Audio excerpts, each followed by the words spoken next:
Shalom, selamat bertemu kembali di channel ini. Apa kabar semua? Semoga sehat dan sukacita selalu di dalam Tuhan. Hari ini akan membahas tentang giat bagi Tuhan, tapi tanpa pengertian yang benar. Sebelumnya, tolong bantu untuk subscribe, like, share, dan bunyikan loncengnya untuk mendukung perkembangan dan kemajuan channel pelayanan ini. Mari kita awali dengan membuka firman Tuhan dari Roma pasal 10 ayat yang kedua dan yang ketiga. Roma pasal 10 ayat yang kedua dan yang ketiga. Sebab aku dapat memberi kesaksian tentang mereka bahwa mereka sungguh-sungguh giat untuk Allah, tetapi tanpa pengertian yang benar. Sebab oleh karena mereka tidak mengenal kebenaran Allah, dan oleh karena mereka berusaha untuk mendirikan kebenaran mereka sendiri, maka mereka tidak takluk kepada Allah. Nah, di sini akan kita bahas, paling tidak ada 3. Yang pertama, yaitu sungguh-sungguh giat untuk Allah. Yang kedua, tanpa pengertian yang benar. Dan yang ketiga, berusaha untuk mendirikan kebenaran mereka sendiri. Mari kita bahas satu persatu. Kita mulai dengan sungguh-sungguh giat untuk Allah. Nah, kita banyak melihat yang seperti ini ya. Sungguh-sungguh giat. Bahkan dalam bayangan dan pengertiannya adalah giat untuk Allah, bukan untuk manusia.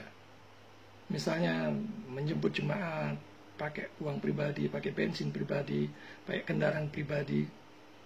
Pergi kemana-mana mencari orang untuk dibawa ke gereja, dibawa pada Kristus. Itu bagus. Berkobar-kobar bagi Tuhan, itu bagus. Tetapi kalau tanpa pengertian yang benar, kita sama seperti orang-orang Yahudi yang giat memusuhi kekristenan pada jemaat mula-mula. Atau seperti sekte-sekte sesat, seperti Mormon dan saksi-saksi Yehova. Mereka jauh lebih giat melayani ketimbang kebanyakan orang Kristen. Nah, seringkali giat, semangat, itu dijadikan topeng. Supaya yang aslinya tidak kelihatan. Nah, di sini Rasul Paulus tidak menghargai kesombongan yang digunakan oleh orang-orang munafik ketika mereka menutupinya dengan topeng semangat atau giat. Giat, semangat, berkobar-kobar, padahal ada sesuatu yang bukan untuk kemuliaan Tuhan, tapi untuk dirinya sendiri ataupun kelompoknya sendiri. Nah, yang kedua ditegaskan di situ tanpa pengertian yang benar. Banyak orang yang giat bersemangat dalam melakukannya tanpa pengertian yang benar. Jadi seperti orang-orang Yahudi yang belum percaya kepada Yesus. Dalam pandangan mereka sendiri, mereka giat bagi Allah. Tetapi tanpa pengertian yang benar. Yaitu memusuhi Yesus, menolak Yesus, bahkan mencari murid-murid Yesus untuk dihukum, disiksa, dan disesah. Nah, mungkin kita pernah mendengar seseorang yang berkata, yang penting punya hati melayani. Saudara, itu betul. Seseorang yang melayani juga harus mau belajar. Bukan hanya mempunyai hati yang melayani, tapi harus mempunyai spirit di dalam melayani itu juga harus mau belajar. Bahkan sungguh serius, sungguh-sungguh mau belajar meskipun mungkin bukan dari SDT ataupun seminari. Nah, mereka yang giat melayani tapi tidak mau diperlengkapi, sebenarnya mereka telah jatuh hanya karena ketidaktahuan mereka. Dikatakan di situ, mereka tidak mengenal kebenaran Allah. Kalau itu adalah orang-orang Yahudi yang memusuhi kekristenan, kita bisa maklum. Tetapi orang yang sudah dilahirkan, tidak boleh demikian. Banyak yang defense atau membela diri, rasul-rasul kan juga bukan orang sekolahan. Roh Kudus kan bisa membimbing langsung. Saudara ingat, rasul-rasul adalah orang Yahudi yang hidup di masa penjajahan Romawi, yang fasih bahasa Ibrani, Aram, Yahud, dan Yunani. Dan jangan lupa, mereka diajar oleh Yesus sendiri. Saya percaya bahwa Roh Kudus memang bisa membimbing langsung. Tapi sekarang sudah ada kitab suci yang sudah lengkap. Kitab suci kita sekarang ini, baik perjanjian baru, perjanjian lama, perjanjian baru, sudah lengkap. Dan itu adalah satu-satunya pedoman kita. Mengabaikannya dengan dalih Roh Kudus bisa mengajar langsung, saudara berarti menunjukkan kemalasan di hadapan Roh Kudus yang tahu hati saudara yang paling dalam. Roh Kudus tidak akan membimbing orang yang malas belajar firman Tuhan, yang tidak tunduk dan tidak menghormati otoritas kitab suci, yang tidak mau diperlengkapi supaya mempunyai pengertian yang benar. Ada kitab suci, ada guru-guru teologi, ada hamba-hamba Tuhan untuk bertanya dan berdiskusi. Ada buku-buku yang bagus. Ada banyak situs gratis tentang teologi. Semua bisa kita pakai untuk kita terus belajar, supaya pengertian kita diasah dengan kebenaran firman Tuhan. Karena itu, saya sendiri secara pribadi memandang betapa pentingnya pendalaman Alkitab di dalam suatu gereja. Jadi bukan hanya ibadah hari Minggu saja, tapi pendalaman Alkitab itu juga penting untuk memperlengkapi jemaat supaya mereka memperoleh pengertian yang benar. Atau kalau secara pribadi, penting juga untuk rajin ikut seminar, KKR, baca buku-buku rohani, searching khotbah dari pendeta besar yang terkenal, baik dalam negeri maupun luar negeri, melalui YouTube ataupun website-website. Semuanya itu berguna buat kita, untuk memperlengkapi diri kita kalau kita mau terjun di dalam pelayanan. Jadi bukan hanya sentimental, aku punya hati yang melayani. Seseorang yang melayani Tuhan itu harus terus belajar. Sekalipun dia hamba Tuhan yang sudah mempunyai nama besar, dia harus terus belajar. Baik teori maupun praktek. Baik di dalam dan di luar gereja. Baik melalui kitab suci secara langsung maupun melalui buku-buku literatur yang alkitabiah. Berhenti belajar berarti ketajaman pengertiannya terhadap firman Tuhan akan semakin kendor. Kita bisa belajar sambil jalan ya, sambil melayani. Keluar pergi menjangkau melayani. Termasuk aktif di dalam kegiatan sosial media. Karena ketahuilah ada begitu banyak orang-orang yang di luar sana yang haus akan kebenaran, yang ingin tahu lebih mendalam lagi siapa itu juru selamat, siapa itu Yesus. Nah, bukan berarti harus sekolah teologi atau lulus dulu baru melayani. Dua-duanya bisa sambil jalan. Nah, kita perlu ingat bahwa satu-satunya agama yang benar adalah yang berhubungan dengan firman Allah. Tetapi kalau kita perhatikan, di kalangan kekristenan pun, pemberitaan firman sudah banyak yang tidak ketat lagi. Lebih banyak yang memberikan kesaksian khususnya dari balik mimbar. Lebih banyak yang memberikan kesaksian manusia ketimbang kesaksian Allah melalui firman-Nya. Nah, tadi dikatakan bahwa mereka berusaha untuk mendirikan kebenaran mereka sendiri. Mereka, siapapun juga, yang melepaskan kitab suci dan menggantikannya dengan kesaksian-kesaksian pribadi, sebenarnya sedang mendirikan suatu kebenaran mereka sendiri. Tidak seorang pun dari kita akan memaafkan orang-orang Yahudi pada saat itu karena telah menyalibkan Kristus. Atau karena mereka telah mengamuk terhadap para rasul dengan kejam dan telah berusaha untuk menghancurkan dan memadamkan Injil.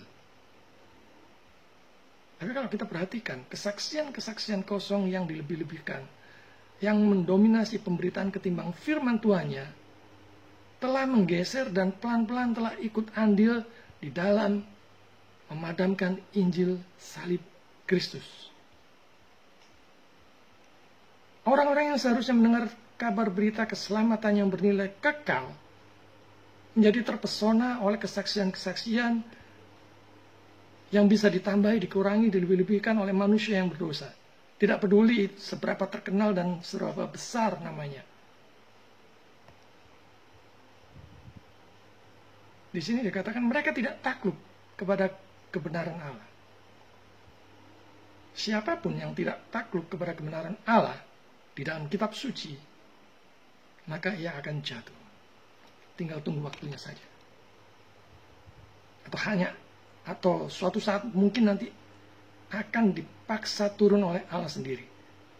Karena telah mengabaikan firman-Nya dan telah memalingkan jemaat dari suara Tuhan. Kesaksian-kesaksian, pengalaman-pengalaman, betapapun spektakulernya itu, bukanlah standar kebenaran. Ingat, semuanya itu bisa ditambahi, dikurangi menurut tujuan orang yang membagikannya, yang men-sharingkannya. Tapi kalau firman Tuhan, itu adalah kesaksian Allah sendiri. Yang harus kita bagikan, yang harus kita beritakan kepada semua orang berdosa. Dalil ini dianggap baik oleh banyak orang pada hari ini. Sehingga mereka tidak menggunakan pikiran mereka untuk menemukan kebenaran Allah. Manusia mengenakan kebenaran Tuhan dengan iman, yaitu ketika kebenaran Kristus diberitakan, ditimpakan kepada mereka.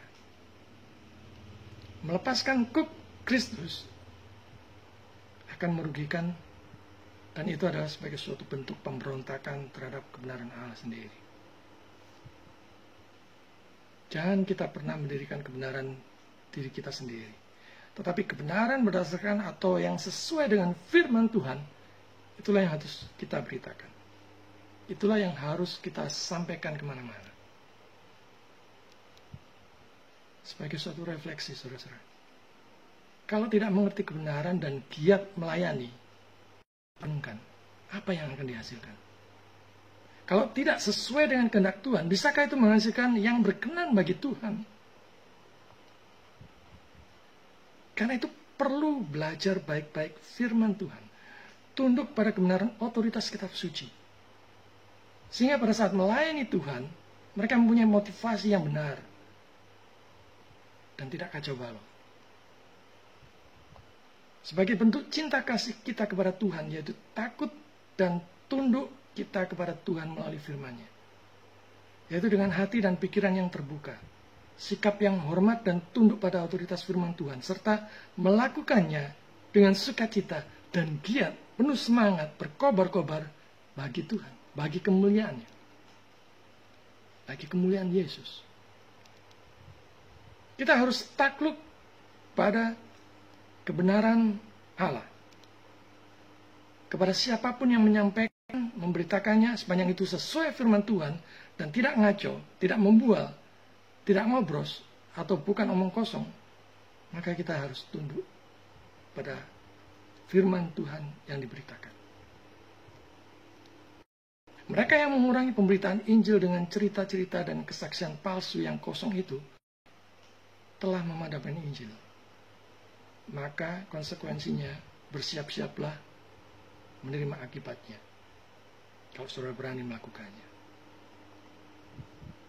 Pergi jauh untuk niat yang baik tetapi tanpa pengertian yang benar,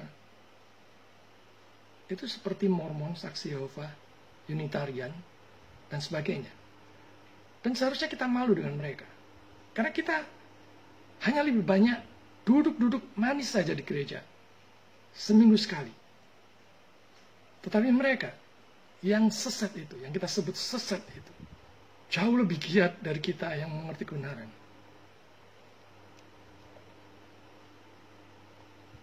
Saya tidak tahu apakah saudara yang mengaku sudah dilahir barukan, sudah mempunyai spirit yang berkobar-kobar dan giat seperti mereka untuk memberitakan Injil, bahwa semua manusia membutuhkan juru selamat. Alasan ketidaktahuan itu tidak bisa menghindarkan dari penilaian Allah yang Maha Tahu. Sekarang informasi ini lengkap, saudara. Karena internet di sana saudara bisa cari informasi sedetail apapun, dari manapun. Dan kita mempunyai tanggung jawab untuk mau terus diperlengkapi dengan terang firman Tuhan. Dan hamba Tuhan lebih giat lagi memperlengkapi jemaat agar bisa giat bagi Tuhan dan siap menghadapi para penyesat dan guru-guru palsu di zaman saat ini. Nah, pertanyaannya adalah, siapkah kita? Bersediakah kita diperlengkapi? Sediakah kita terus belajar supaya pengertian kita terus diluruskan, terus dibangun bagi kemuliaan Tuhan sendiri. Tuhan memberkati.